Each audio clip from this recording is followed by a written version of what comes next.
하나님 아버지 감사합니다.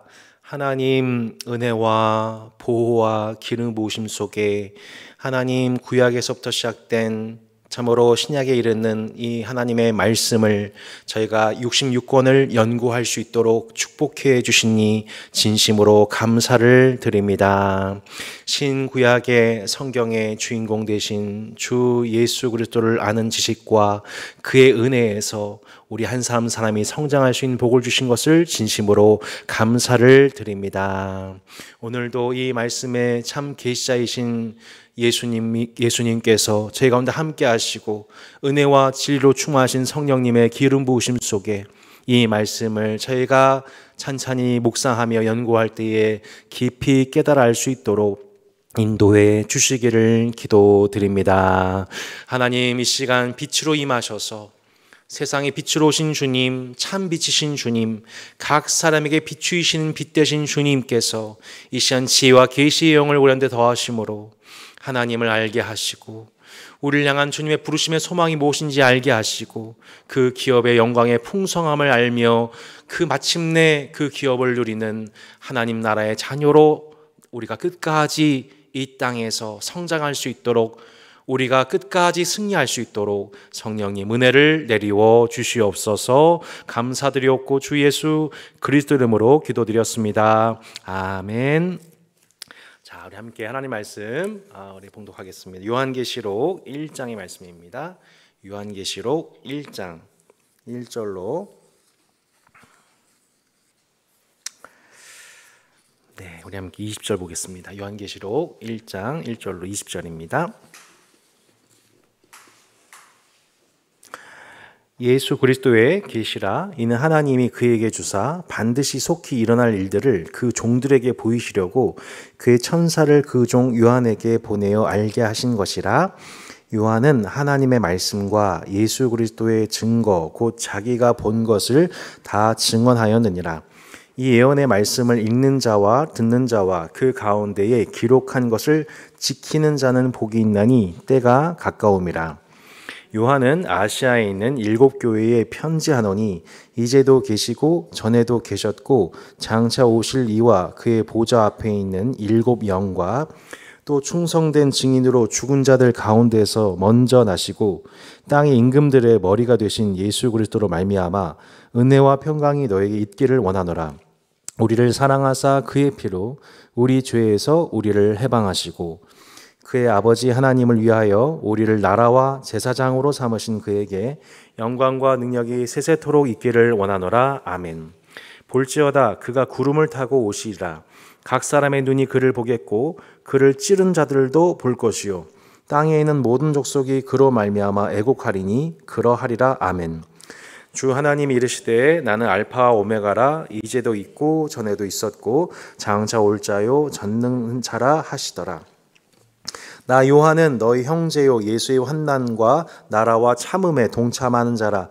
하나님의 말씀과 예수를 증언하였으므로 말미암아 반모라 하는 섬에 있었더니 주의 날에 내가 성령에 감동되어 내 뒤에서 나는 나팔 소리 같은 큰 음성을 들으니 이르되 내가 보는 것을 두루마리에 써서 에베소, 서마나, 버가모, 두아디라, 사데, 빌라델비아, 라오디게아 등 7 교회에 보내라 하시기로 몸을 돌이켜 나에게 말한 음성을 알아보려고 돌이킬 때에 7 큰 촛대를 보았는데 촛대 사이에 인자 같은 이가 발에 끌리는 옷을 입고 가슴에 금띠를 띠고 그의 머리와 털의 희기가 흰 양털 같고 눈 같으며 그의 눈은 불꽃 같고 그의 발은 풀무불에 단련한 빛난 주석 같고 그의 음성은 많은 물소리와 같으며 그의 오른손에 7 별이 있고 그의 입에서 좌우에 날선 검이 나오고 그 얼굴은 해가 힘있게 비치는 것 같더라.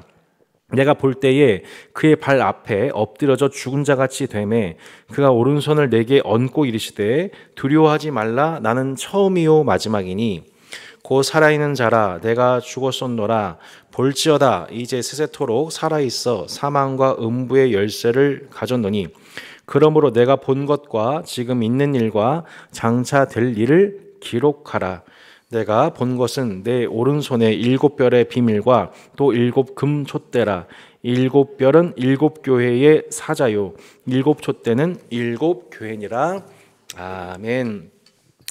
오늘은 자매님들께서 좀 좋아하시지 않는 주제로 얘기를 좀 시작하겠습니다. 예, 제가 좀 빌런이 되어야 될 것 같습니다. 네, 자매님들이 가장 안 좋아하는 얘기가 뭐죠? 군대 얘기시죠? 군대를 입대를 하게 되면은 이제 열심히 뜀박질을 해야 됩니다. 체력을 기르기 위해서죠. 근데 처음에 이게 뜀박질하는 지 얼마나 힘든지요? 근데 그때 이제 없던 군기도 쥐어짜내는 그 군가가 있습니다. 이게 최후의 5분이라는 노래입니다. 가사 한 번만 좀 들어봐 주십시오. 숨 막히는 고통도 뼈를 깎는 아픔도 승리의 순간까지 버티고 버텨라. 우리가 밀려나면 모두가 쓰러져 최후의 5분에 승리는 달렸다. 적군이 두 손 들고 항복할 때까지 최후의 5분이라 끝까지 싸워라. 예. 이 노래 부르면서 이렇게 하면은 이제 다 뛴가 싶었는데 아직도 한참 더 뛰어야 되는 상황 속에서 이를 바득바득 끌면서 버티고 버텨라 이 노래 부르면서 끝까지 교정을 걸었던 그런 생각이 납니다. 요한계시록 오늘 이렇게 말씀을 보면서 제가 오늘 이 노래가 좀 기억났습니다. 버티고 버텨라. 통째로 맛보는 이제 요한계시록 저희가 3주에 걸쳐서 이 말씀을 저희가 학습을 합니다. 누누이 광고 드렸지만 요한계시록은 어려운 책입니까? 쉬운 책입니까? 네, 공부 안 하면 어려운 책, 공부하면 되게 쉬운 책입니다. 그리고 공부하고 묵상하면 그렇게 위로가 되는 책이 아닐 수가 없습니다. 그래서 요한계시록 3주에 걸친 개관, 또 개인적인 묵상, 그리고 내년도에 함께 말씀 강해를 통해서 요한계시록 이 말씀을 우리가 읽는 자와 듣는 자와 그것을 지켜 행한 자는 복이 있다 하신 그대로 저와 여러분이 그 복을 누렸으면 좋겠습니다. 우리가 계시록을 연구해야 되는 여러 가지 이유가 있는데 첫 번째는 계시록에 관한 왜곡된 이미지가 우리 안에 들어와 있기 때문입니다. 계시록 하면 난해하다 혹은 무섭다라고 하는 선입견이 있어서 이 말씀을 읽기가 좀 두려워진 부분이 있습니다. 심지어 종교개혁의 선구자였던 존 칼빈조차도 신구약의 모든 성경 말씀을 주석으로 썼는데 계시록만큼은 쓰기를 두려워해서 일부러 남겨놨다는 얘기가 있죠. 하지만 요한계시록은 66권 말씀 중에 하나로서 하나님의 말씀입니다.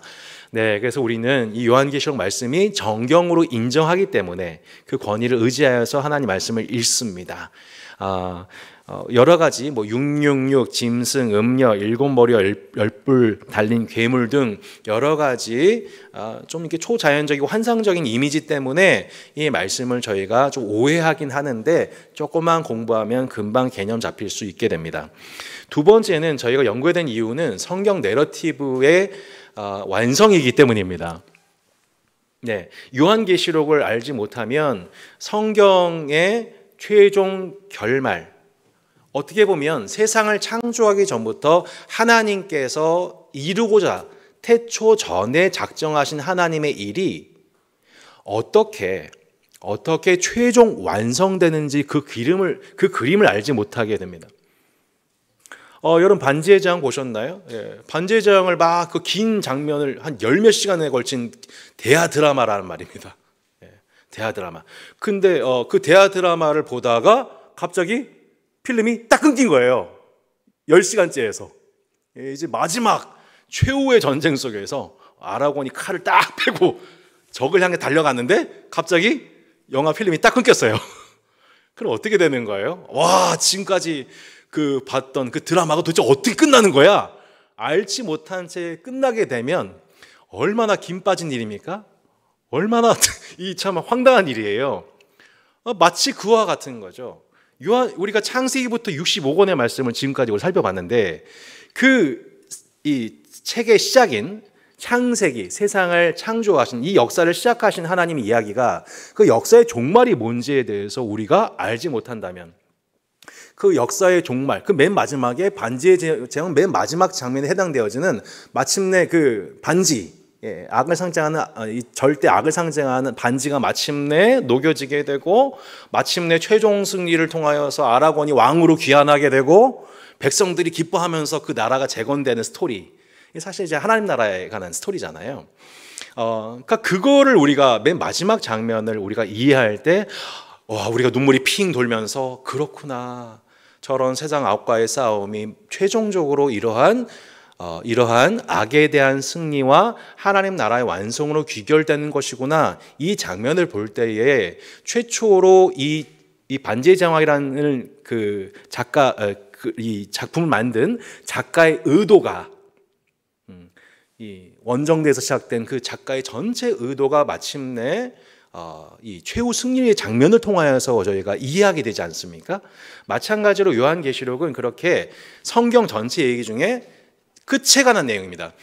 창세기가 서론에 관한 얘기. 첫 번째 하나님이 하늘과 땅을 만드셨다. 창세기죠.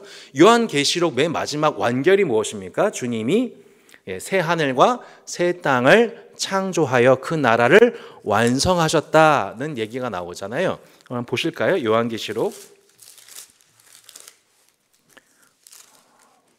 21장 1절이죠. 1절과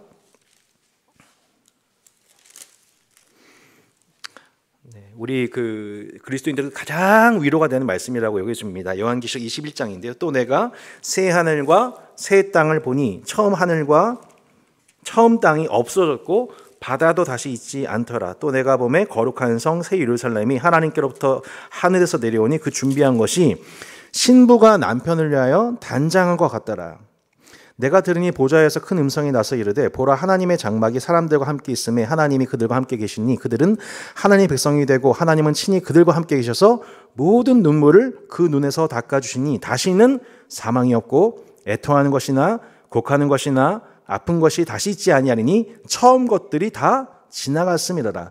보좌에 앉으신 이가 이르시되 보라 내가 만보를 새롭게 하노라 하시고 또 이르시되 이 말은 신실하고 참되니 기록하라 하시고 또 내게 말씀하시되 이루었도다. 나는 알파와 오메가요 처음과 마지막이라.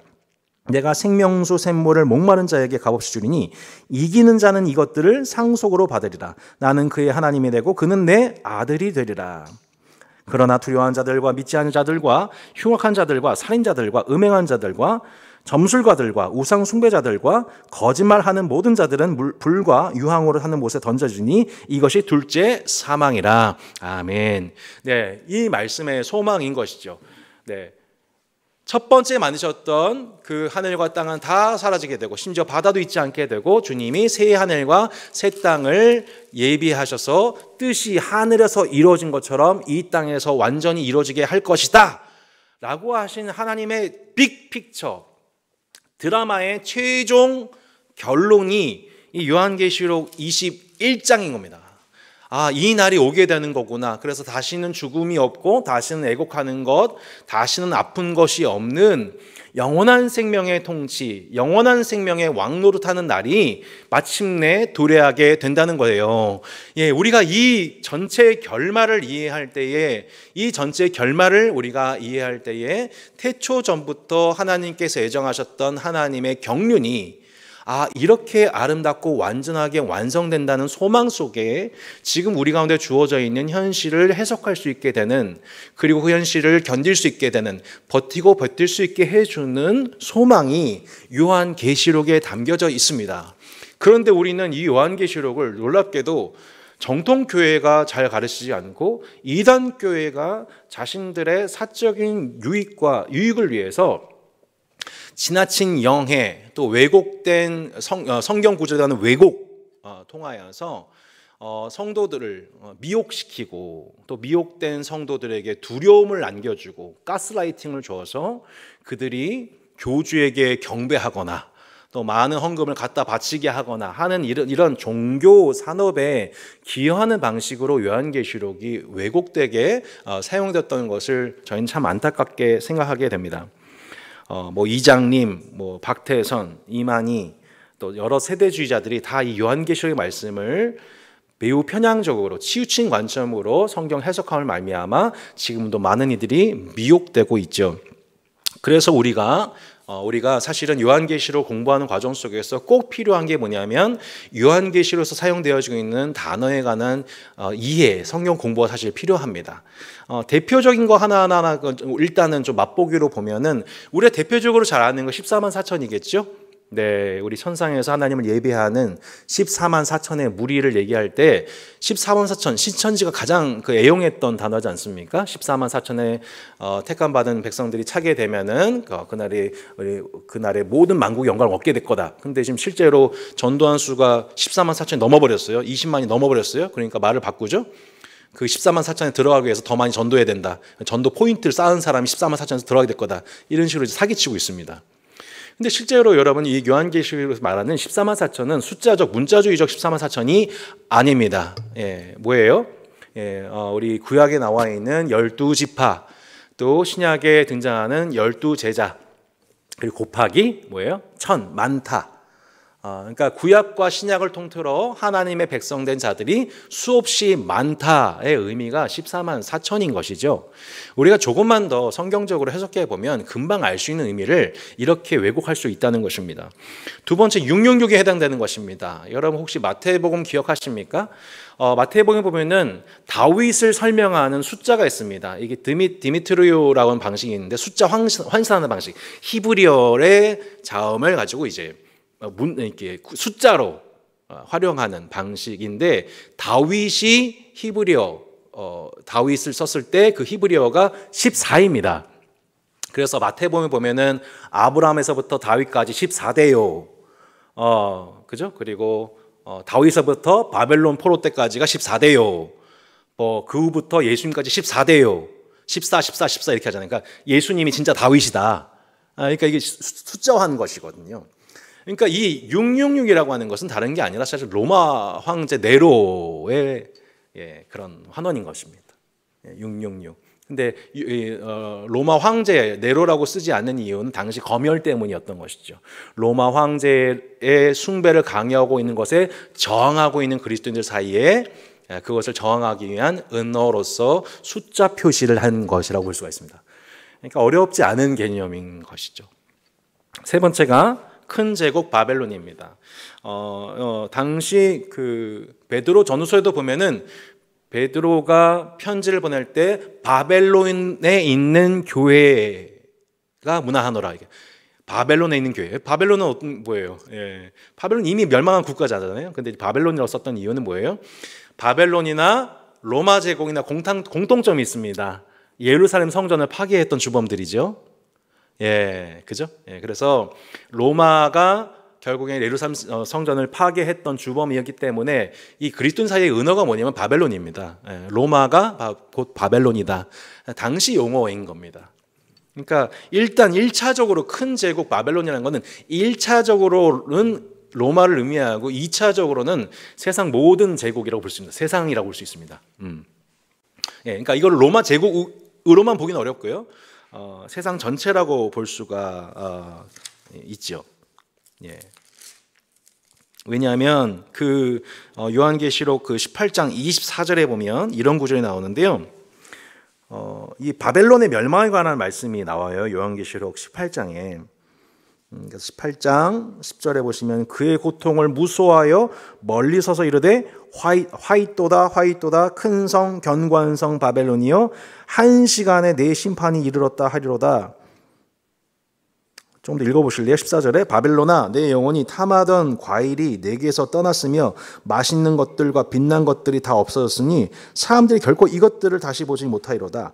바벨론으로 말미암아 치부한 이 상품의 상인들이 그의 고통을 무서워하여 멀리 서서 울고 애통하여 이르되 화이또다 큰 성이여 세모포 옷과 자주옷과 붉은 옷을 입고 금과 보석과 진주로 꾸민 것인데 그러한 부가 한 시간 만에 망하였도다.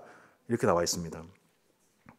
18절 그가 불탄 연기를 보고 외치르되 이 큰 성과 같은 성이 어디 있느냐. 20절 하늘과 성도들과 이 사도들과 선자들아 그로 말미암아 즐거워하라. 하나님이 너희를 위하여 그에게 심판을 행하셨음이라 하더라. 예. 그러니까 이 바벨론은 결국 세상을 의미합니다. 근데 그 세상 심판 가운데서 어떤 흔적이 드러나게 되냐면 24절인데 선지자들과 성도들과 및 땅 위에서 죽임을 당한 모든 자의 피가 그 성 중에서 발견되었다고 나오죠. 예, 뭐라 나와 있어요? 선지자들과 성도들과 땅 위에서 죽임을 당한 모든 자의 피라고 나와 있습니다. 그러니까 한마디로 선지자의 피, 성도들의 피, 땅 위에서 죽임을 당한 모든 피라고 나와 있습니다. 그러니까 이거는 단순히 로마 제국만을 의미한다고 볼 수 없고 이 세상에서 제국에 의해서 마귀에 의해서 음부의 권세에 의해서 억울한 피를 흘린 순교자들과 시민들의 피가 세상 곳곳에 흔적에 남아있다. 이것을 결과적으로 저희가 하나님께서는 이 피를 주목하고 계셨으며 그 피를 흘린 세상 제국 바벨론을 마침내 심판하실 거다. 그들의 부가 어마어마한 부가 축적되어 있어서 꿈쩍도 하지 않을 것 같은 그 세상 제국이 한 시간 만에 완전히 불타버릴 것이다 라고 얘기하고 있는 책이 바로 요한계시록인 것입니다. 그 밖에도 여러 가지 요한계시록에 보면은 그 여러 가지 그림 언어들이 많이 등장하는 것을 보게 됩니다. 대표적인 것이 우리가 알 수 있는 12장, 요한계시록 12장이죠. 12장의 그 1절로 보시면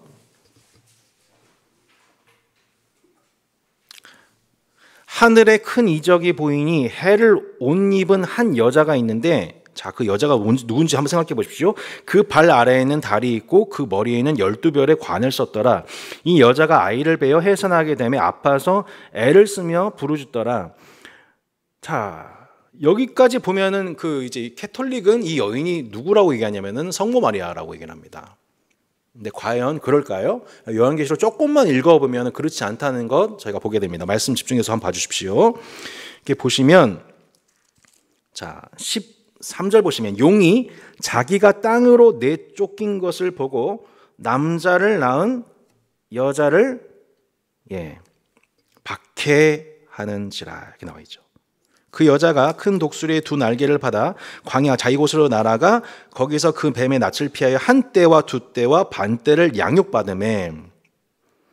여기 또 이제 한 떼와 두 떼와 반 떼라는 용어가 나옵니다. 우리 요한계시록에서 가장 많이 나오게 되는 용어가 한 떼, 두 떼, 반 떼, 혹은 3년 반, 1260일 이런 단어들입니다.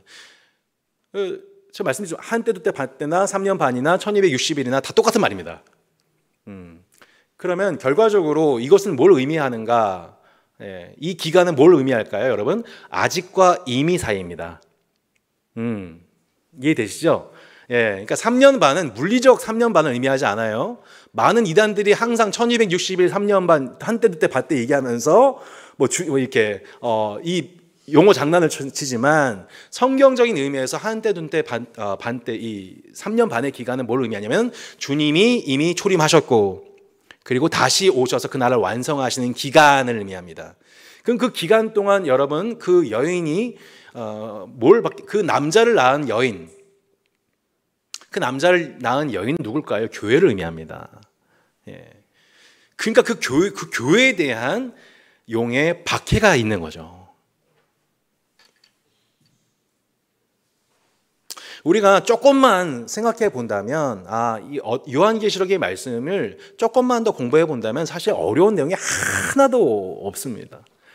워낙에 이단들이 이상한 얘기를 많이 해놔가지고 저희 안에 이상한 부분이 들어갈 수 있을지 모르겠지만 결국 이 요한계시록 12장 말씀은 아주 간단한 말씀인 것입니다. 교회는 뭐 하는 곳이에요? 그렇게 생명을 낳는 곳이죠. 생명을. 교회는 영적인 자녀들 낳는 곳입니다. 그죠?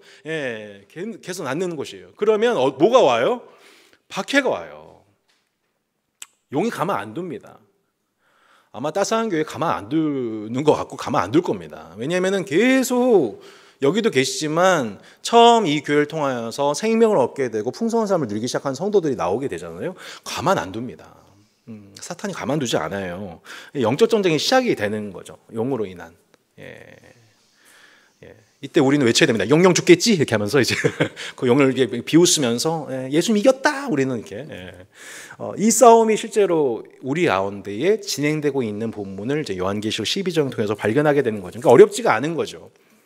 뭐 예를 들어서 그 일곱 산에 앉은 여자라는 표현을 뭐 등장하면 일곱 산에 앉은 여자. 근데 되게 쉬운 표현입니다. 왜냐하면 로마가 일곱 산 언덕, 일곱 개의 언덕에 위에 세워진 도시가 로마입니다. 그러니까 지금 계속 그 그리스도인들 사이에서 검열이 필요한, 검열되는 가운데에서 이것이 피해가는 과정 속에서 필연적으로 발생될 수밖에 없었던 워딩들이 뭐 666, 뭐 일곱 산에 이렇게 세워진 뭐 이렇게 여자, 뭐 이런 식으로 표현을 했던 것이죠. 그러니까 이런 거 단어 조금만 알면은 사실 어려울 것이 하나도 없습니다. 제가 시간 관계상 그 모든 언어에 대해서 다 말씀드릴 수는 없고 참고 자료를 나중에 올려드릴 테니까 그거 보시면 하나하나 이렇게 습득해 가시면 되겠습니다. 또한 요한계시록 우리가 봐야 되는 이유는 우리 가운데 종말론적인 신앙이 회복되어야 되기 때문입니다. 우리는 마치 그 씨 뿌린 자의 비유처럼 하나님 말씀이 아무리 뿌려져도 세상에 대한 염려와 재리에 대한 욕심 속에 있으면 가시덤불과도 같이 열매를 맺지 못합니다. 그런데 어떻게 하면 우리가 30배, 60배, 100배의 열매를 맺을 수 있는 좋은 땅이 될 것인가? 답은 하나입니다. 종말론적 신앙 회복해야 됩니다. 우리가 지금 아직과 이미 사이에 긴장 관계 속에 있고 그 하나님 나라가 이미 시작되었고 하나님 나라는 마침내 완성될 거다. 우리는 그때를 지금 지나고 있는 중에 있으며 영적 전쟁 가운데 있다라는 것을 저희가 정신 차리지 아니하면 우리 지난주 에베소 말씀도 봤지만 죽은 자들 가운데에서 잠자는 자야 일어나라. 넌 죽은 자가 아니다. 잠자는 자야 일어나라. 그 영적인 잠을 깨우게 하는 신앙의 각성제가 요한계시록인 겁니다. 실제적으로 좀 이따 보겠지만 총 3가지 정도의 어려움이 있었는데 첫 번째는 로마 황제로 박해로 인한 어려움이 있었고 또 기독교가 나오게 된 유대교로부터의 박해가 있었고 또 교회 내에 거짓 선지자로 인한 어려움이 있었습니다. 그 3중적 고난을 당하고 있는 교회가 그 어려운 고난에도 불구하고 버틸 수 있는 그 근간이 뭐냐면 종말론적 신앙이었다는 겁니다. 이미 종말은 시작되었고 그 종말은 곧 완성될 것이다. 종말은 실현될 것이다에 관한 이 요한계시록의 말씀이었던 것이죠. 요한계시록을 이해하는 데 있어서 저희가 한 가지 어려운 단초가 되는 부분이 뭐냐면 이 계시록에 관한 여러 가지 이단적인 가르침들은 한 가지 관점에 한 가지 관점에 치우쳐서 말씀을 해석하다가 오류가 많이 발생이 됩니다. 대표적인 게 이제 세대주의라고 하죠. 그래서 여러 가지 이제 이 7가지 시대로 구분해가지고 각 시대마다 하나님께서 역사하신 방법이 달랐다는 것을 억지로 끼워 해석하는 이제 세대주의적인 영향들을 사실 한국 교회도 많이 받았습니다. 그런데 저희가 요한계시록을 이해하기 위해서 이제 저희가 이제 몇 가지를 이해되는데 첫 번째는 2번부터 먼저 하겠습니다. 요한계시록은 어떻게 기록되는가? 첫 번째, 이것은 철저하게 유기적 영감으로 기록되었다는 것입니다. 2번부터 보겠습니다. 환상을 보는 중에 아무 생각 없이 성령에 사로잡혀 기록되었다. 이걸 기계적 영감이라고 하는데 이 방식이 아닙니다. 혹은 심리적 현상이거나 문학적인 기교일 뿐이다. 영감성을 부정한 것도 아니고요. 저희는 유기적 영감을 따릅니다. 곧 요한의 언어와 성격과 사고방식, 세계관 등이 작용되었다. 환상을 통해서 하나님의 초자연적인 신적 계시를 받아서 7교회 성도들이 이해하기 쉽도록 오랫동안 묵상 정리 기록한 책이 요한계시록이다라고 볼 수 있습니다. 요한계시록 우리 1장 말씀에서 보듯이 1장 1절 예수 그리스도의 계시라 이는 하나님이 그에게 주사 반드시 속히 일어날 일들을 그 종들에게 보이시려고 그의 천사를 그 종 요한에게 보내어 알게 하신 것이라. 요한은 하나님 말씀과 예수 그리스도의 증거, 곧 자기가 본 것을 증언했다라고 하고 있습니다. 그가 본 환상을 보고 증언했다. 생각해보면 환상이라고 해서 요한만 특별해 보이지만 생각해보면 여러분 베드로도 고넬료의 만남 속에서 고넬료도 환상을 받고 그 베드로도 환상을 보게 되어서 서로 소통이 되었죠. 바울도 고린도서 12장에 보면 내가 부득불 얘기하지만 나는 그 계시, 환상 내가 보았다. 근데 하나님 날 자고치 못하게 하시려고, 날 겸손케 하시려고 가시를 주셨다. 이런 얘기 하지 않습니까? 그러니까 이 환상을 통해서 그들이 보았다. 사도 요한이 보고 말하였다. 본 것을 증언한 책이 요한계시록이라고 볼 수가 있겠습니다. 자, 이제 우리가 이제 요한계시록 기록 배경을 이제 보도록 할 텐데요. 계시록의 기록 배경, 이 책은 방금 우리가 말씀을 봤던 것처럼 1장 9절에 나 요한은 너의 형제요 예수의 환난과 나라와 참음에 동참한 자라 하나님의 말씀과 예수를 증언하였을 말미암아 반모라 하는 섬에 있었더니, 네, 그죠? 아마도 요한이 이 하나님 말씀을 증언하는 그 일로 말미암아 반모섬에 유배되었을 때 하나님이 그에게 주신 환상에 관한 책이 요한계시록입니다. 이 세 가지 배경이 있다고 말씀드렸죠. 첫 번째는 로마 제국 황제에 대한 숭배를 강요받고 있던 시대였습니다. 그러니까 로마의 가장 꼭대기에 있는, 피라미드 꼭대기에 있는 게 누구예요? 로마 황제와 그 집안입니다. 그 황제와 집안이야말로 신의 대리자요, 신의 형상이요, 온 백성들을 다스리는 왕 중의 왕이다. 이거를 고백받기 위해서 그들은 정치, 경제, 사회, 문화, 군사 모든 영역을 다 동원해서 그것을 의식, 무의식적으로 세뇌했던 것입니다. 예. 마치 일제가 일제 천황에게 숭배를 강요하기 위해서 강제적 방식, 물리적 방식과 또한 문화적 방식으로 우리를 무너뜨리려 했던 것처럼 동일한 것이죠. 그러니까 카이사르가 황제다, 카이사르가 주, 온 세상이 주이다라고 이제 신앙교육하거나, 혹은 이교도 신을 숭배하는 문란한 예식에 동참을 시키거나, 또 하나 치명적인 게 뭐냐면 경제적인 부분인데, 당시 이제 그 지역의 상인조합, 길드라고 하는 상인조합이 있는데, 그리스도인들이 상인조합에 가담하게 되면은 되게 부정직한 방식으로 돈을 벌게 하는 그 일에 참여를 시켰던 것이죠. 불의한 방식으로. 너도 같이 불의한 방식에 참여하자. 근데 이 모든 이 종교적인 것에 대해서, 경제적인 것에 대해서, 문화적인 것에 대해서 거부하는 그리스도인들은 상당한 대가를 치르게 되는, 그러니까 그 시대 속에서, 그 문화 속에서 왕따를 당하게 되거나 경제적 피해를 입게 되거나. 여러분, 지금 우리가 교회를 다닌다고 해서 우리가 경제적 피해가 당하고 계신 분 계십니까? 아마 그런 분은 거의 없을 것입니다. 우리 참 많이 발전된 시대 속에 살고 있죠. 근데 그 당시에는 이렇게 로마 황제를 숭배하지 않은 그 결과로서 정치적인, 경제적인, 또 때로는 신체적인 피해까지 당하는 시대 정황 속에서 그들은 생활을 했던 것입니다. 두 번째 정황은 뭐냐면 유대교로부터의 압박입니다. 기독교는 유대교로부터 나왔습니다. 그런데 유대교는 반면에 기독교는 로마 제국으로부터 박해를 받았고, 로마의 대화재가 일어났을 때도 그리스도인이 한 짓이다 이렇게 누명을 쓰기도 했지 않습니까? 근데 유대교 같은 경우에는 로마 제국과 더불어서 공존 관계 속에 있었었고 종교가 인정받고 있었습니다. 그 가운데에서 우리 그 계시록 2장 9절 10절 말씀에 보면 참고 구절이 될 수가 있겠는데요. 요한계시록 2장 9절 10절에 보면 이렇게 나오죠. 서마나 교회의 사자에게 편지하라. 처음이며 마지막이요 죽었다가 살아나신 이가 이르시되 내가 내 환난과 공핍을 알거니와 실상은 내가 부요한 자니라. 자칭 유대인이라 하는 자들의 비방도 알거니와 실상은 유대인이 아니요 뭐다요? 뭐라고 나와 있어요? 사탄의 회당이라. 자, 3장 9절 볼까요? 3장 9절에 보면 보라 사탄의 회당 곧 자칭 유대인이라 하나 그렇지 아니하고 거짓말하는 자들 중에서 몇을 내게 주어 그들로 와서 내 발 앞에 절하게 하고 내가 너를 사랑하는 줄을 알게 하리라.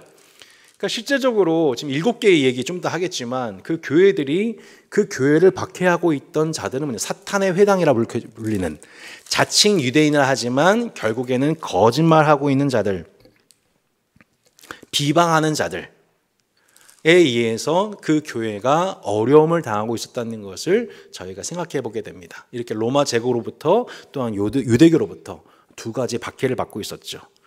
또 하나의 어려움은 뭐였냐면, 세 번째는 뭐였냐면은 그 교회 내에 있던 거짓 교사들의 문제였습니다.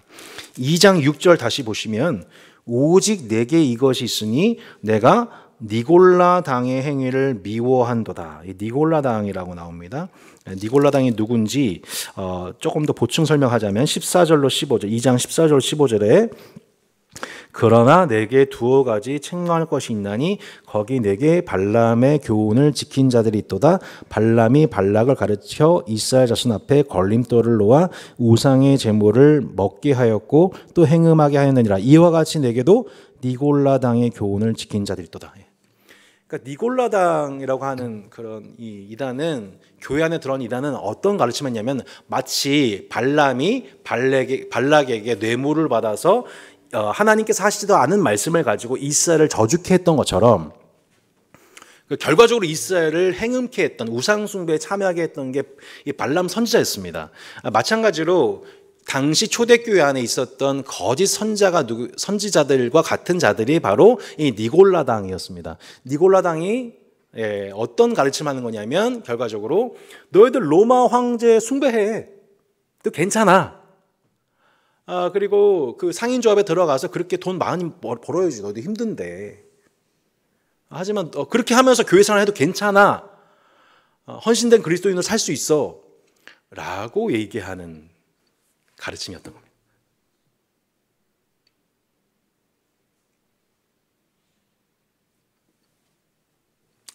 천왕 숭배하는 거 괜찮아. 그건 일종의 문화야. 일제의 문화야. 라고 우상 숭배에 동참시켰던 사람들과 같이 그 니골라 당의 가르침은 그렇게 당시 초대교회 성도들로 하여금 신학적인 혼란, 그리고 행음, 우상 숭배에 빠뜨렸던 치명적인 가르침에 사탄의 앞잡이 노름했던 사람들이 교회 안에 또한 들어와 있었다고 얘기하고 있습니다. 이것이 요한계시록의 기록 배경이라고 볼 수 있는 것이죠. 조금만 더 공부하겠습니다. 요한계시록 세 가지 문학적 특징이 있는데, 요한계시록은 세 가지 특징이 있습니다. 첫 번째는 묵시입니다. 묵시, 아포칼립시스라고 하죠. 이게 6세기 주전 6세기 경에 유대의 그 포로 시기 전후에 등장했던, 그러니까 항상 그 시대가 암울할 때 등장하는 문학 형태가 아포칼립시스입니다. 묵시죠, 묵시. 그러니까 사실 저희 현대에서도 묵시론적인 그런 영화들이 참 많이 나오지 않았습니까? 근데 이 당시 그 묵시론적인 그런 시대 배경 속에서 탄생했던 구약의 유명한 책이 있죠. 그 책이 무엇입니까? 다니엘서이죠. 다니엘서. 다니엘서 한번 찾아볼까요? 다니엘서 7장 13절, 14절 보시면 이렇게 나옵니다. 다니엘서 7장 13절 14절 내가 또 밤 환상 중에 보니, 자, 다니엘서 7장 13절 14절입니다. 1245페이지입니다. 13절입니다. 내가 또 밤 환상 중에 보니 인자 같은 이가 하늘과 구름을 타고 와서 옛적부터 항상 계신 이에게 나와 그 앞으로 인도됨에 그에게 권세와 영광과 나라를 주고 모든 백성과 나라들과 다른 언어를 말하는 모든 자들이 그를 섬기게 하였으니 그의 권세는 소멸되지 아니하는 영원한 권세요 그의 나라는 멸망되지 아니할 것이니라. 아멘. 다니엘서 대표 구절이죠. 그러니까 하나님께서 환상을 통하여서 다니엘에게 소개하신 그 묵시의 계시의 최정점에 주인공이 있습니다. 누구예요? 인자 같은 이. 인자 같은 이. 그 묵시 문학이 언제 주어지냐면 그 시대 하나님의 백성들이 가장 고통스러울 때, 하나님의 백성들을 향해서 악의 권세가, 세상 권세가 하나님의 백성들을 괴롭히고 도대체 언제 이 고난이 끝나는 것인가? 왜 하나님은 우리의 기도에 응답하지 않으시는 것인가? 왜 악을 방치하고 계시는가? 이 고민하고 있을 때에 하나님은 묵시 문학을 통하여서, 환상을 통하여서 그 백성들을 위로하셨었죠. 근데 그때 그 묵시 문학의 계시의 정점에 누가 있냐면 인자 같은 이가 있습니다. 인자 같은 이. 인자 같은 이가 무엇을 말씀하고 계셨다고요, 여러분? 어떤 권세를 주셨다고요? 권세와 영광과 나라를 주고 모든 백성, 나라, 언어를 말하는 모든 자들이 그를 섬기게 하실 것이고 마침내 그의 권세는 소멸하지 않을 것이고 영원할 것이고 멸망하지 않을 것이다. 하나님의 나라가 세상 제국을 이길 것이다. 관한 그 권세가 누구에게요? 인자 같은 이. 그러니까 다니엘 때로부터 이 다니엘서를 읽는 모든 독자들은 이제 누굴 소망하게 되면 인자 같은 이의 등장을 기대하게 되죠. 그 인자 같은 이가 누구예요? 예수 그리스도시죠. 사람들이 인자를 누구로 하느냐? 사람들이 인자를 누구로 하느냐? 자칭 인자가 등장했습니다. 이 인자가 언제 등장하는 거예요? 그리고 인자가 등장했던 것 자체가 뭐예요? 뭘 알리는 거예요? 하나님 나라가 시작되었다. 세상 나라, 눈앞에 보이는 이 세상 제국은 곧 이제 망하게 되었고 하나님 나라가 이제 시작되었고 그 나라는 완성될 것이다. 뭐의 등장과 함께요? 인자 같은 이의 등장과 함께. 근데 그 인자 같은 이가 바로 요한계시록 1장에 재등장하시는 겁니다. 왜요? 요한계시록이 묵시문학이잖아요. 그 묵시문학의 주인공, 진짜 주인공, 기독교 묵시문학의 주인공, 계시의 최절정 예수님이시죠. 우리 1장 13절 촛대 사이에 누가 등장해요? 인자 같은 이가 발에 끌리는 옷을 입고 가슴에 금띠를 띠고. 지난 600년 전 다니엘을 통해서 소개되었던 인자께서 600년 후에 마침내 이 땅에 오셨고, 또 반모섬 그분의 승천 약 60년 70년 뒤에 초대교회가 로마 제국과 유대교로부터 또한 교회 내에 있는 이단적인 가르침하는 교사로부터 여러 가지 공격과 세속화의 위험, 이단의 위험, 핍박의 위험을 당하고 있는 성도들에게 다시 등장하셔서 특별히 반모섬에 유보된 그 요한을 통하여서 다시 인자 같은 이가 등장하셔서 내가 너희와 함께하고 있다. 내가 내 나라를 완성할 것이다. 그 금촛대 위에 계시며 그들 위에 계신 함께하고 계시는 그 교회를 붙들고 계시는 그 핍박과 고난 가운데 있는 교회를 붙들고 계시는 그 예수 그리스도가 다시 등장함을 통해 반모섬에 갇혀 있는 요한과 그 요한을 통하여서 소아시아에 있는 7교회를 위로하신 책, 바로 요한계시록인 것입니다. 요한계시록 해석 방법에는 4가지 방법이 함께 서로 보완이 요구가 됩니다. 첫 번째는 과거적 해석법입니다. 두 번째는 미래적 해석법이고, 세 번째 상징적 해석법이고, 네 번째가 역사적 해석법이라고 볼 수가 있습니다. 이 4가지가 함께 혼용되고 있습니다. 이단들은 이 중에 한 가지를 지나치게 강조하다가 이단화되는데, 계시록을 읽기 어렵게 느껴졌던 이유는 뭐냐면 이 안에는 예수님의 그러니까 과거적인 부분도 있고 미래적인 부분도 있고 상징적인 부분도 있고 역사적인 부분이 함께 있어서 이 4가지 제가 안경이요, 이게요 보통 안경 아닙니다. 엄청 압축된 안경입니다. 다양한 제 특유의 난시 뭐 여러 가지 것들이 이 짬뽕이 돼가지고 이제 압축된 안경입니다. 마치 그런 것처럼 이 4가지가 압축된 형태로서 이 계시록의 말씀을 볼 때에 이 말씀은 이렇게 해석할 수 있겠구나라고 하는 바른 해석법을 찾아갈 수 있게 됩니다. 그러니까 이 안에는 과거적인 부분이 분명히 있어요. 그러니까 무슨 뜻이냐면은 예를 들어서 대표적으로 요한계시록 1장부터 3장에는 7개의 교회, 당시 고난당하던 7교회에 관한 얘기가 있어요. 과거적인 의미가 있어요. 근데 또한 미래적인 의미가 있어요. 종말에 있을 일들.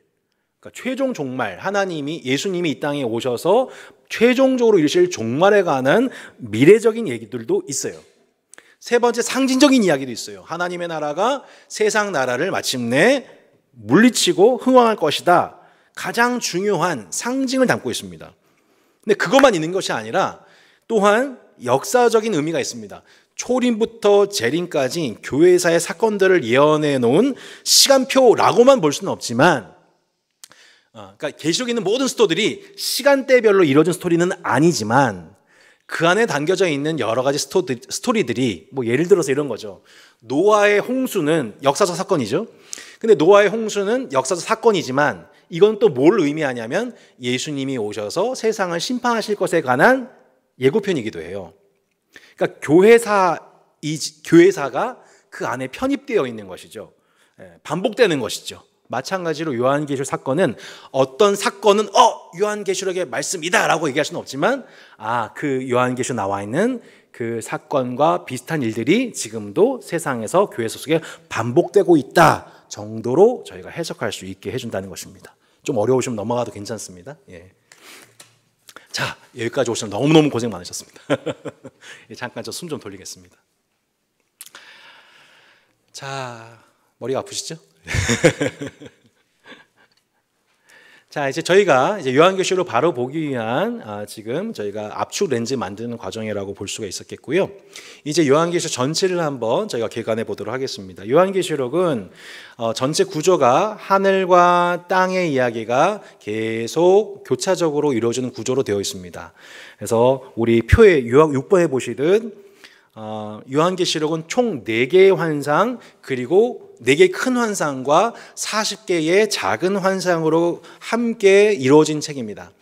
그리고 하늘과 땅의 이야기가 교차적으로 순차적으로 반복되면서 이렇게 이루어져 있는 구조로 되어 있다는 것을 저희가 눈으로 확인하게 되죠. 곧 뜻이 하늘에서 이루어진 것처럼 이 땅에서도 이루어지게 된다는 주 기도문에 나와 있는 하나님 나라의 비전이 마침내 최종 성취되는 구조를 저희가 살펴보게 됩니다.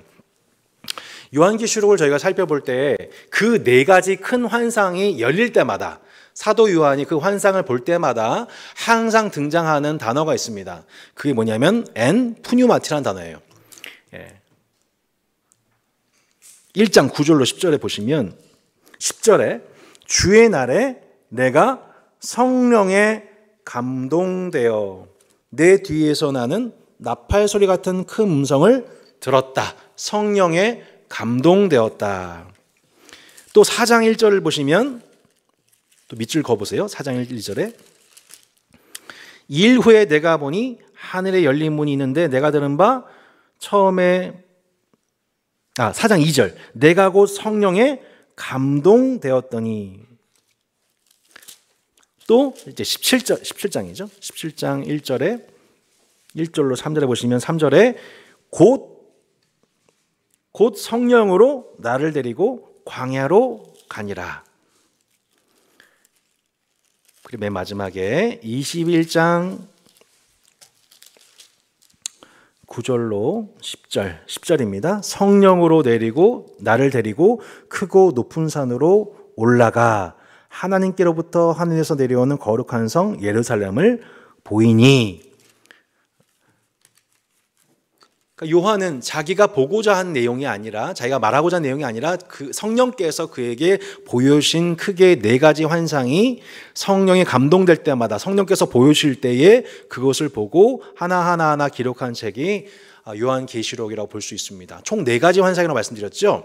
첫 번째 환상의 주제가 무엇입니까? 바로 7 촛대, 7 교회에 관한 환상입니다. 두 번째 환상이 뭐냐면 이제 저희가 가장 어려워하는 부분인데 7 시리즈입니다. 7인, 7 나팔, 7 대접 심판 시리즈입니다. 세 번째가 뭐냐면 아까 봤었던 큰 성 바벨론의 멸망에 관한 환상입니다. 네 번째 환상이 뭐냐면 거룩한 성 새 예루살렘에 관한 환상입니다. 자, 일단 이것부터 맥 잡으면 됩니다. 자, 요한계시록 4가지 환상에 관한 책이죠. 자, 한번 정리해 볼까요? 첫 번째가 무엇입니까, 여러분? 7 촛대. 두 번째는 무엇입니까? 7인, 7 나팔, 7 대접. 세 번째는 무엇입니까? 큰 성 바벨론. 네 번째가 무엇입니까? 거룩한 성 새 예루살렘. 네, 이렇게 어렵지 않죠? 네, 장수가 다를 뿐 결국 첫 번째는 교회에 관한 환상이고 두 번째는 무엇이냐면 세상의 심판에 관한 환상이고 세 번째도 뭐예요? 세상에 대한 심판이고 맨 마지막은 뭐예요? 교회의 구원에 관한 얘기입니다. 그죠? 교회의 구원, 세상의 심판에 관한 4개의 환상이 곧 요한계시록이라고 볼 수가 있습니다. 그 4가지 환상의 최종 결론이 뭐냐면 초림하셨던 예수님이 재림하심으로 마침내 하나님 나라가 완성이 된다.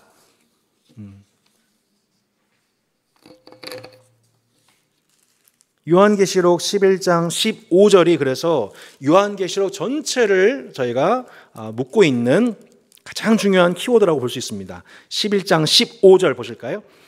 11장 15절에 보면 요한계시록을 총 요약하는 말씀이 나옵니다. 이것은 어쩌면 성경 전체를 묶는 말씀이라고 볼 수 있겠습니다. 같이 한번 읽어볼까요? 일곱째 천사가 나팔을 불매 하늘에 큰 음성이 나서 이르되 세상 나라가 우리 주와 그의 그리스도의 나라가 되어 그가 세세토록 왕노릇 하시로다 하니 아멘. 예, 이것이 성경과 요한계시록의 최종 결론이에요. 여러분, 세상 나라는 결국 망하게 됩니다. 그리고 하나님 나라가 영영할 것입니다. 그러면 여러분 어느 나라를 선택하며 사시겠습니까? 라고 우리에게 도전하고 위로해 주는 책이 요한계시록인 것이죠.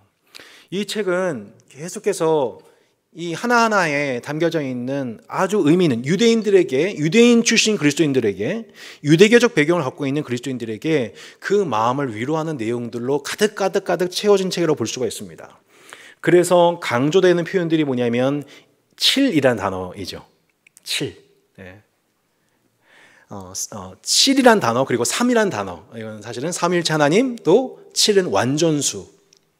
아까 이제 네로 황제가 666이지 않습니까? 네. 777의 모자람이죠. 하나님의 777 완전수를 의미하죠. 그래서 이 보시면 교회도 7교회에 관한 얘기가 나오게 되고요. 심판도 7인, 7대접, 7나팔 7시리즈입니다. 또 어제 찾아보니까 요한계시록에 하나님을 찬송하는 장면들이 중간중간 이렇게 나오게 되죠. 예, 그러니까 계시록에 나와 있는 유명한 찬양 있지 않습니까? 뭐 대표적인 게 비전이라는 찬양이죠. 우리 보좌 앞에 모였네. 예, 구원하심이 보좌에 앉으신 우리 하나님과 어린 양에게 있도다. 예, 모든 존귀와 영광과 능력이 세세토록 하나님께 있도다. 이렇게 영광 돌리는 장면들이 곳곳에서 나오게 돼요. 그 어린 양을 중심으로 해서 그 주변에 있는 24 장로들과 또 천사들과 만국에 모이는 모든 백성들과 모든 피조세계가 그 한 분을 중심으로 해서 모든 문화들이 하나님께 영광을 돌리게 됩니다. 예, 그 장면이 계속 반복이 되죠. 그래서 누가 맨 위에요? 바로 어린 양과 하나님. 지금 이것도 몇 번 나오면 7번 나옵니다. 예. 그러니까 이 예배 장면이 요한계시록에서 매우 중요한 함의가 있습니다. 왜요? 지금 이 땅에서 그리스도인들은 누구를 경배하도록 요구받고 있어요? 로마 황제. 눈앞에 보이는 로마 황제가 자신들 앞에 굴복하도록. 왜냐하면 그는 힘이 세니까. 그를 따르지 않으면 어려움을 당하고 굴욕을 당하니까. 수치를 당하게 되니까. 내 가족들과 교회들이 어려움을 당하게 되니까. 눈앞에 보이는 로마 황제에게 경배해라. 로마 황제가 주이다. 근데 요한계시록 중간마다 뭐가 등장해요? 보좌 위 높은 곳에 계셔서 모든 문화와 백성들이 24 장로들이 천사들이 모든 피조세계가 다 오직 하나님과 어린 양께 영광을 돌리는 그 예배의 장면을 보면서 반모섬에 끌려가 유배당해서 그 순교의 위기를 겪고 있는 사도 요한이 그 장면을 보고서 최종적으로 경배받으실 유일한 분은 어제도 계셨고 지금도 계시며 장차 오실 하나님 한 분뿐이다. 오직 전능하신 하나님, 알파와 오메가 되신 그 하나님만이 우리의 유일한 찬송받기에 합당하신 분이시다라고 하는 그 예배의 광경을 보면서 그는 끝까지 로마 황제의 숭배를 거부할 수 있었던 것이죠. 그리고 너희들도 그 로마 황제 숭배에 거부해야 된다. 이겨내야 된다. 버티고 버텨야 된다. 버텨라. 천상에서 유일하게 찬송받으신 분은 하나님이시다. 이거를 그 장면을 보고서 그 감격 속에 격려하고 있는 책이 바로 요한계시록인 것이죠. 그래서 우리가 요한계시록을 우리가 바로 이해한다는 것은 우리가 예배를 드릴 때마다 이 천상에 계신 유일하게 찬양받기 합당하신, 어제도 계셨고 지금도 계시며 장차 영원토록 하나님의 하나님 되심을 드러내실, 여러분, 우리 하나님은 어제도 하나님이고 지금도 하나님이고 장차 영원토록 하나님이시죠? 그죠? 어제만 하나님이 아니란 말이에요. 지금만 하나님이 아니란 말이에요. 영원토록 한 분 하나님이란 말이에요. 그럼 우리가 누구를 예배하고 경배할 것인가? 사도 요한이 그 찬란한 천상 예배를 환상 중에 보고서 감격하면서 이 예배에 관한, 우리가 진짜 예배하고 경배해야 될 대상 한 분인 것을 위로하고 격려한 책이 바로 요한계시록에 볼 수 있겠습니다. 조금만 더 하고 이제 마무리를 하도록 하겠습니다. 이후에 나와 있는 일곱인 일곱, 우리 그 심판 나팔 일곱 대전 심판에 관해서는 저희가 이제 다음 주에 더 구체적으로 살펴보도록 하겠고, 그 다음 주에 이제 최종 결론 중의 결론, 큰 성 바벨론의 멸망, 그리고 거룩한 성 새 예루살렘 교회의 도래. 정말 제일 기대되는 정말 이 날, 이 시간, 아직 최고의 날이 오지 않았음을, 최고의 날이 곧 온다는 것을 우리에게 소망을 주고 있습니다. 오늘은 저희가 1, 2, 3장 잠깐 정리하고 이제 마무리 하도록 하겠습니다. 오늘 학습할 내용이 많아서 머리가 많이 아프셨을 텐데, 오늘 한번 이따가 또 나눔하면서 또 돌아가셔서 차근차근 다시 한번 강해를 살펴보시면 좋겠습니다. 그렇게 요한계시록 1장 우리 잠깐 살펴보면 하나님의 계시가 1장 1절에 보시듯 예수를 또 계시라고 나와 있죠. 하나님이 그에게 주사, 하나님이 예수님에게 주셔서 반드시 속히, 그러니까 여기서 속히라고 하는 것은 후에라는 의미입니다. 후에. 속히라는 말을 어떤 10년, 20년 이런 물리적 개념이라기보다는 후에 일어날 일들을 그 종들에게 보이시려고 그의 천사를 그 종 요한에게 보내어 알게 하셨다고 나와 있죠. 그래서 결국 하나님이 예수님에게, 또 예수님이 천사에게, 천사가 사도 요한에게, 그리고 사도 요한을 통해 소아시아에 있는 7교회에 전파된 하나님의 계시가 요한계시록이라고 저희가 볼 수가 있어요. 3절에 보시면 이 예언의 말씀을 읽는 자와 듣는 자와 그 가운데에 기록한 것을 지키는 자는 복이 있나니 때가 가까움이라 이렇게 나와 있습니다. 시편에서는 하나님 말씀을 주야로 묵상하는 것을 강조를 하죠. 그래서 여호수아서에서는 내 입에서 떠나지 말게 하라 이게 강조하는데, 요한계시록에서 강조하는 개념은 지키는 겁니다. 지키는 거예요.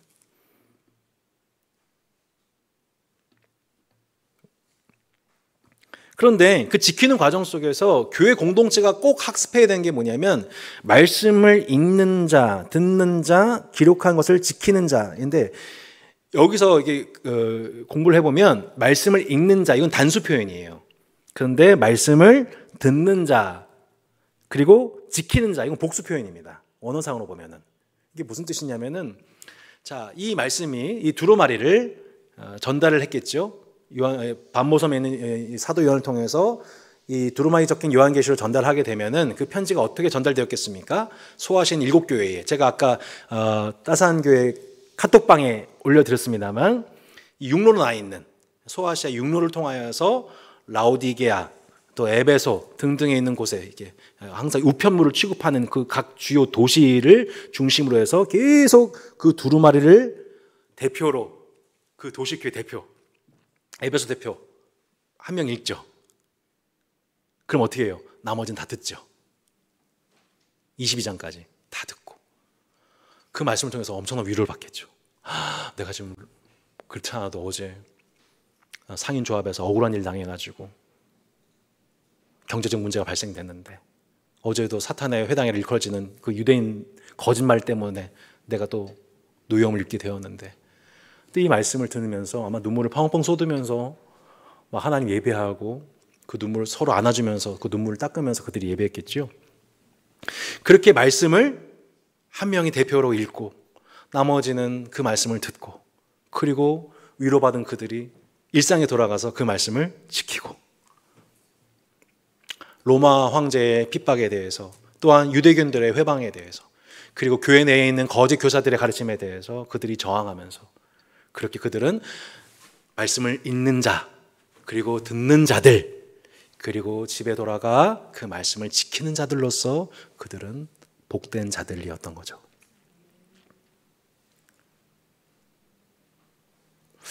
여러분, 우리 가운데 이런 하나님 말씀을 읽기만 해도,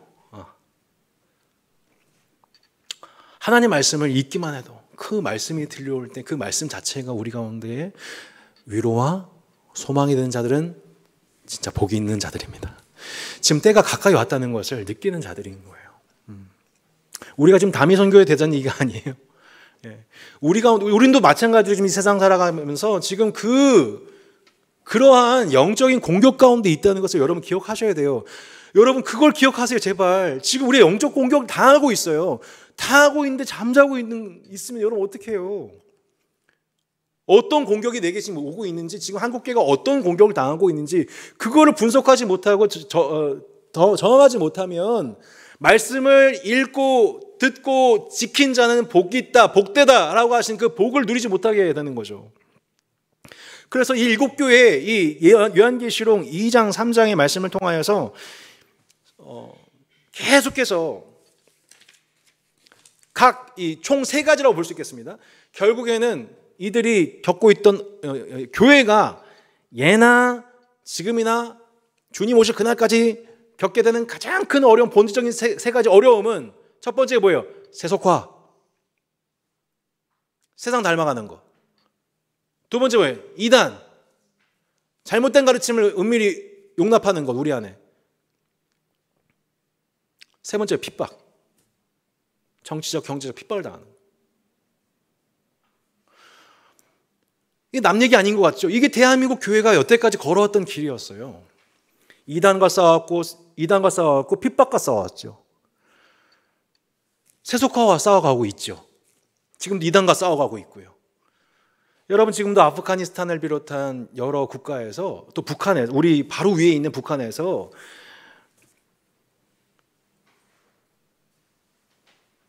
김정은 우상숭배,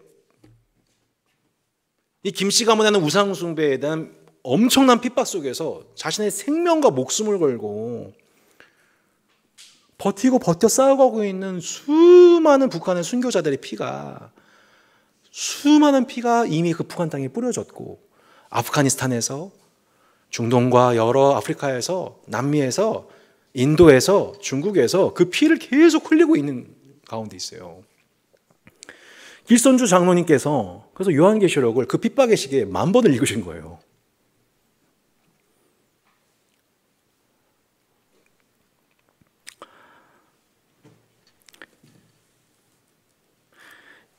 이 2장부터 3장의 내용을 통하여서 이제 이 메시지만 저희가 확인하고 마무리하도록 하겠습니다. 요한계시록 2장과 3장에서 이 7교회를 향하여서 반복적으로 이러한 이단과의 싸움, 로마 황제 숭배에 관한 그 영적 싸움, 또 세속과의 싸움 가운데 있는 교회들아, 7교회마다 정황은 약간 다르지만 메시지는 똑같아요. 2장 7절, 귀 있는 자는 성령이 교회들에게 하신 말씀을 들을지어다.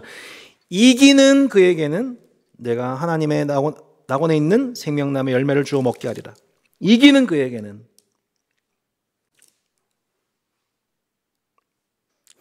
자, 버가모 교회 보실까요? 2장 17절.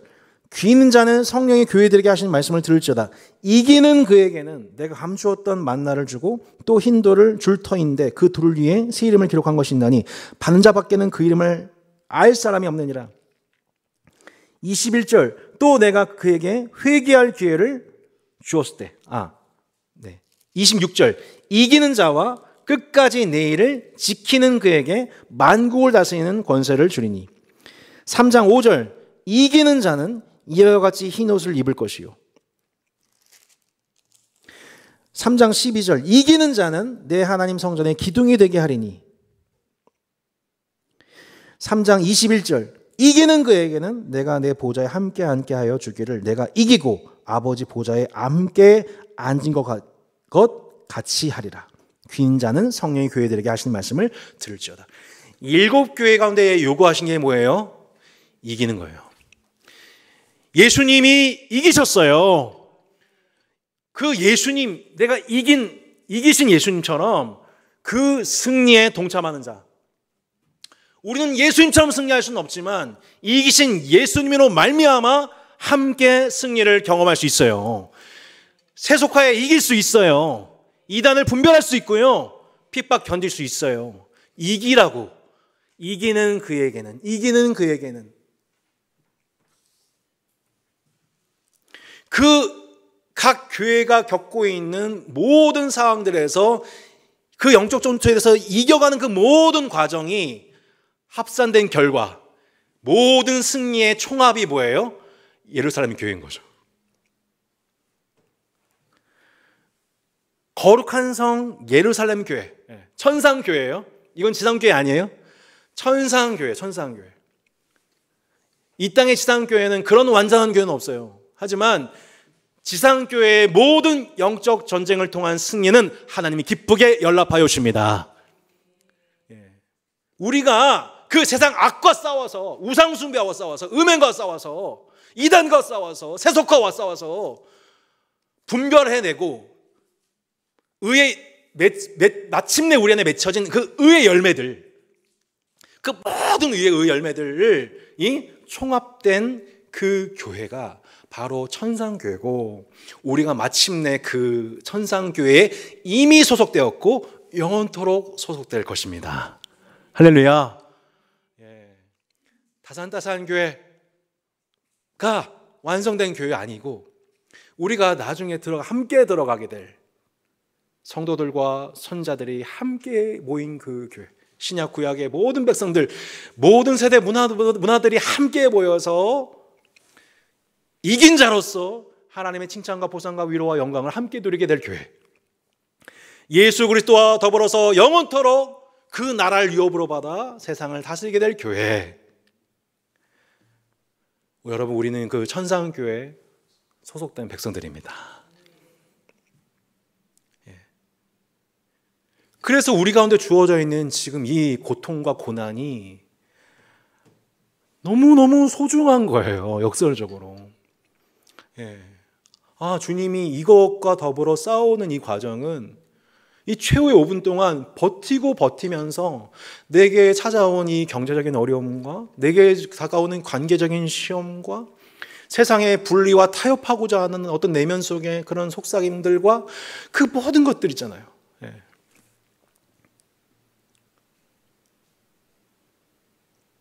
사람들이 많이 찾아가는 길로 가고 싶은 그 마음, 좁은 길을 외면하고 싶은 그 마음과 싸워나가는 매일매일의 일상, 투쟁. 이게 뭐예요? 이기는 거예요. 이게 이기는 거예요. 교회는 이렇게 이기는 거라고요. 여러분, 그렇게 이기는 교회가 되기를 소망합니다. 그 이김 속에서 이제 맨 마지막 결론입니다. 그 이김을 향하여 가고는 성도와 교회들에게 길러지는 그 과정, 그걸 뭐라고 하냐면은 그거를요, 요한계시록 조금 더 보고 마무리할게요. 요한계시록 1장 9절에서 이렇게 얘기하고 있습니다.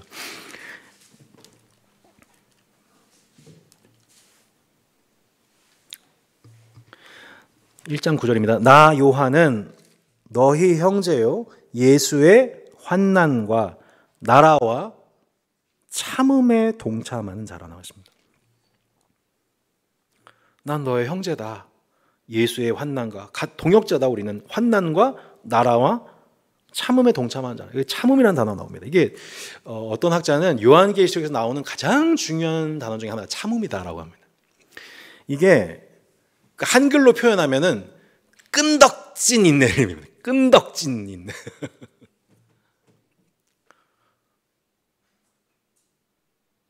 2장 2절 내가 내 행위와 수고와 내 인내를 안다. 3절 또 내가 참고 내 이름을 위하여 견디고 게으르지 아니한 것을 안다. 이 다 칭찬하신 내용이잖아요.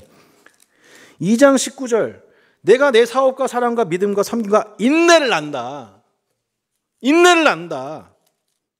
3장 10절 내가 나의 인내의 말씀을 지켰은즉 내가 또한 너를 지켜 시험의 때를 면하게 하겠다. 14장 12절.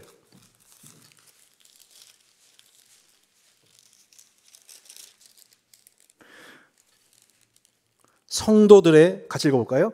성도들의 인내가 여기 있나니 그들은 하나님의 계명과 예수에 대한 믿음을 지키는 자니라. 아멘.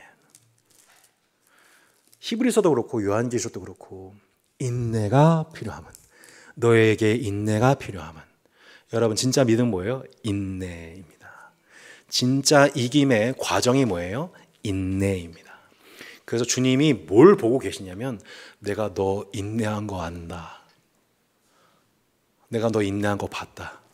그때 너 참은 거, 그때 버틴 거, 게으르지 않은 거, 수고한 거, 너 힘들었던 거, 너 외로웠던 거, 고단했던 거.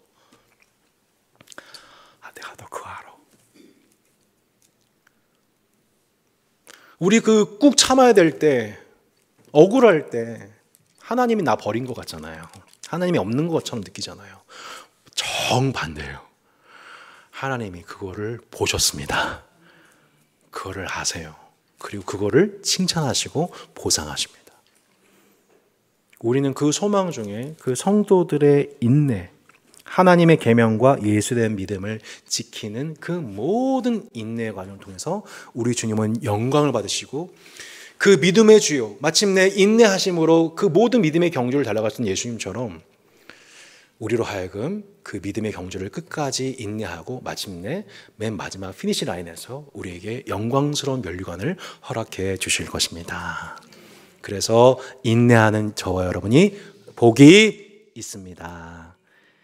우리 함께 말씀을 생각하면서 우리 첫 번째 강의를 요약하는, 마음에 담는 우리 기도의 시간을 가졌으면 좋겠습니다.